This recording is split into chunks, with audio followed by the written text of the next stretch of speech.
Thanks very much for staying with us. Time now for Eye on Africa with me, Georgia Calvin-Smith. Tonight, high-stakes in-house talks continue for South Africa's ANC party after last week's bruising election slip. The country's on tenterhooks as they wait for signs of which of the ANC's rivals it will be likely to reach out to form a coalition. Also, dozens of African heads of state head to Seoul for a summit aimed at deepening ties between the continent and South Korea. The meeting's already led to promises from the Asian nation to up its development contribution and investments in Africa by billions. And since a fragile 2022 peace deal ended Ethiopia's two-year war between Tigrayan fighters and federal forces, the northern region continues to wrestle with humanitarian crises sparked by the conflict, but there are also flickers of recovery. But first, we start with the dramatic relationship counselling that's got to be going on behind closed doors for South Africa's main political players at the moment, as the ruling ANC has some pretty tough talks about who of their rivals they'll be approaching to partner with in a coalition. Its bruising defeat in last week's election left it with just 159 seats out of 400 in Parliament. And Ventville brings us more from Cape Town. Now, first of all, Anne, time is ticking for the ANC to pick its next move. Did Tuesday deliver any progress as far as you're aware?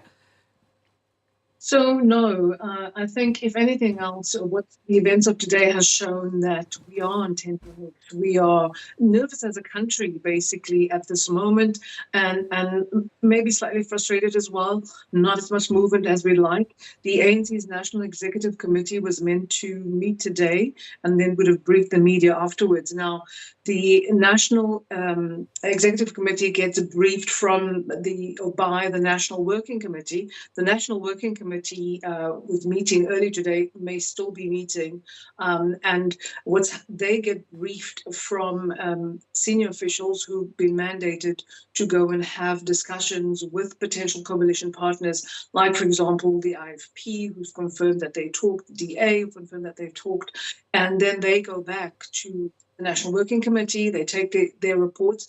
The National Working Committee then discusses and hands its reports over to the NEC, the National Executive Committee. They then discuss, deliberate, and then basically chart a way forward and advise on which way to go. They were supposed to do that today and then have their announcement. That has now been moved to Thursday. So one of the kind of big questions is the ANC really going to go ahead and go into a coalition with the DA while they're talking national unity?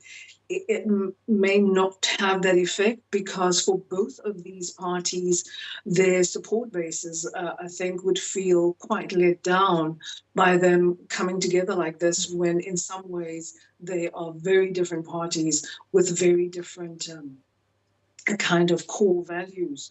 One of the things being the ANC is seen as pro-poor, and the DA has a kind of a different optic and is seen as being more concerned with the more affluent and white voter segment. For example, at grassroots or bare bones basics, the ANC pushes a basic minimum wage, and the DA is not in favor. The DA also is not in favor of affirmative action, and the ANC is. So those things are very much top of mind at the moment, where who do they join with and who is going to be the most let down, and will they score an own goal in these coalitions and damage themselves even further? So some pretty tricky knots to unpick there, both on one hand, whose principles align best with the ANC, but then at the same time, who can deliver them the power that they need to actually functionally govern. So you mentioned there, it looks like the Democratic Alliance, the traditionally main opposition party in South Africa, seems to be in a pretty strong position. If it does partner with the ANC, how's that likely to affect South Africa's political trajectory?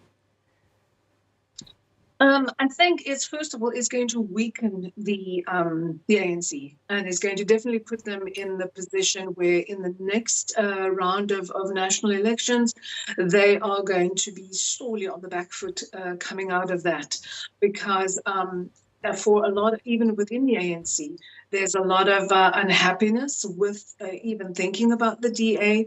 And of course, there is the strong labor base and the unionized and the union segment, which is like, we can't basically be standing for this.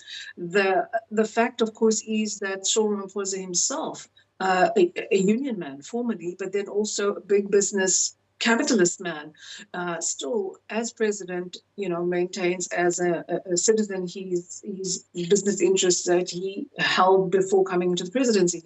So this is something that the ANC needs to look at very deeply, because the psyche of what this represents for South Africans, and then ideologically, what does this mean for the ANC if they about face like this? Because power sharing for the sake of power is kind of, it maybe a means to an end, but what is the end exactly? Because sometimes the end that you see is not the end that you get.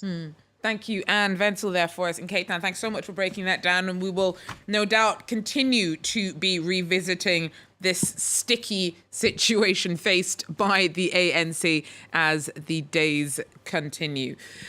Staying with South Africa, though, at least 22 people have been killed in flooding caused by torrential rain that thrashed its eastern coast. At least 11 victims died in Eastern Cape, and thousands have been evacuated from Nelson Mandela Bay. At least 11 others were killed in neighbouring KwaZulu-Natal around the port city of Durban. A statewide alert has been issued there. Some of the victims lost their lives when a tornado ripped through the town of Utongati on Monday evening. Now, dozens of African heads of state have been in South Korea this week for a summit aimed at deepening ties between Seoul and the continent. South Korea promised to up its development contributions to Africa to around 10 billion by 2030 and also ramp up investment. Current trade with African countries accounts for less than 2% of the Asian nation's total imports and exports. Our correspondent in Seoul brought us more. This multilateral summit with African countries is a first for South Korea. The country is trying to get into a more global diplomatic position on the continent, but to compete with its Asian neighbors such as China, who has been on the continent for quite some time, South Korea needs to muscle up its diplomatic game. Yoon Suk-yeol, South Korean president, have been announcing today that the country will raise up its development aid to reach up to $10 billion by 2030. An announcement that still raised some critics from countries asking Korea to do better.